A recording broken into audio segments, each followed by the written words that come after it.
Where is the king? ഈ കൂട്ടത്തിലെ കൊമ്പൻ എവിടെ? അടയാളപ്പെടുത്തുക കാലമേ, ഇത് ഘടികാരങ്ങൾ നിലയ്ക്കുന്ന സമയം. തെക്കിക്കാട്ടിൽ സിംഹരാജാവ് എഴുന്നള്ളുന്നു.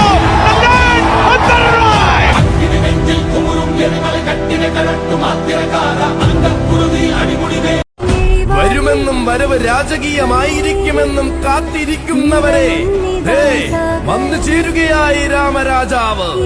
ഏതെങ്കിലും നാലാൾ കൂടി നിന്ന് നാവ് കൊണ്ട് പറഞ്ഞപ്പോൾ നായകനായവനല്ല രാമൻ. നാലാളെ കൂട്ടുനിർത്തി നട്ടെല്ല് വളയ്ക്കാതെ നിവർന്നു നിന്ന് പലതും നേടിയെടുത്ത് നായകനായവനാണ് രാമൻ. ഒരുങ്ങിക്കോളൂ, വരുന്നത് പടയാളിയോ ഭടനോ മന്ത്രിയോ അല്ല, രാജാവാണ്, രാമരാജാവ്. ഒതുക്കാൻ നിന്നവരെ ഒതുങ്ങി നിന്നോളൂ, വരുന്നത് രാമനാണ്. വരവ് രാജകീയ